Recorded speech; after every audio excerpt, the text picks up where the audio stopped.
हमेशा याद रहेगा। लेकिन याद रखना, प्रकृति जितनी खूबसूरत है उतनी खतरनाक भी। आप तो शुरुआत में ही डरा रहे हैं। डरना मत, मैं साथ हूँ, चलिए चले। डेविड उन्हें एक एक जगह लेकर गया।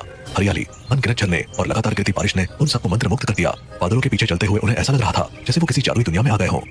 ये जगह तो सपनों जैसी है, मैं यही रहना चाहती हूँ। यहाँ सिर्फ घूमने में मजा है, रहना मुश्किल है। हमेशा बारिश होती है। जो भी हो, ये सफर जिंदगी भर याद रहेगा। घूमने के बाद वो एक छोटी सी ढाबेनुमा जगह पर बैठे।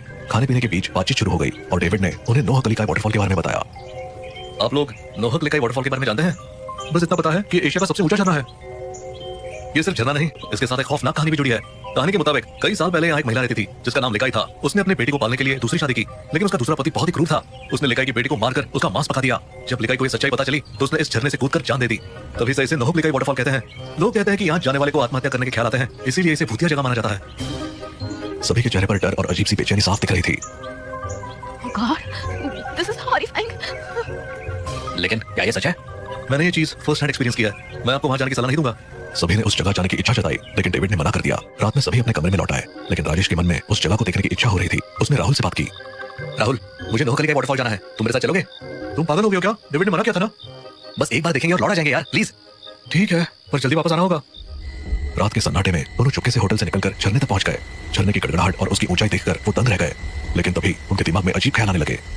कूद जाओ, कूद जाओ, ये जीवन बेकार है, कूद जाओ। राजेश, ये आवाज सुन रहे हो ना? हाँ, हमें यहाँ से निकलना चाहिए। राजेश ने वहां से हटने की कोशिश की, लेकिन राहुल वहीं रुक गया। राहुल, चलो यहाँ से। कूद जाओ, कूद जाओ, कूद जाओ। राहुल जैसे हिप्नोटाइज हो चुका था। राजेश ने उसे बार बार बुलाया, लेकिन राहुल ने झरने की तरफ कदम बढ़ा दिए और अचानक उसमें कूद गया। राजेश बहुत चक्कर रह गया। डरा सहमा राजेश होटल वापस भागा और सबको जगाकर ये बात बताई। सबने उसे बहुत डांटा और फटाफट झरने की ओर दौड़े। वहां पहुंचने पर उन्हें राहुल का जूता मिला। ये क्या हो गया?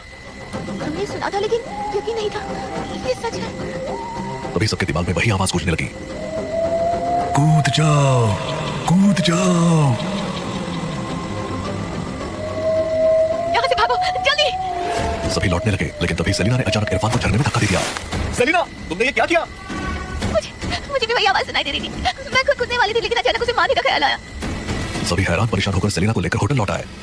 सेलिना झूठ बोल रही है, ये उसका सिर्फ बहाना है। मर्डर हुआ है, हमें पुलिस को बुलाना चाहिए। हाँ, सच पता चलेगा। ये कत्ल है, इसे छुपा नहीं सकते। मैं सच कह रही हूँ, वो आवाज मेरे दिमाग में गूंज रही थी। मुझे नहीं पता चला मैंने क्या किया। रुकिए, आप लोग समझ नहीं रहे हैं। ये घटना अजीब है, पर मैंने पहले भी ऐसा सुना है। नोह कलिकाई वाटरफॉल के पास जाने वाले पहले सिर्फ खुद को नुकसान पहुंचाते थे, पर कुछ साल पहले एक लड़के ने गांव में किसी का खून कर दिया और भागकर वही जाकर खुदकुशी कर ली। तब से वहां जाने वालों को आत्महत्या के ख्याल के साथ साथ किसी और को भी मारने के विचार आते हैं। ये जगह अब खतरनाक हो चुकी है। ये सब अंधविश्वास जैसा लगता है।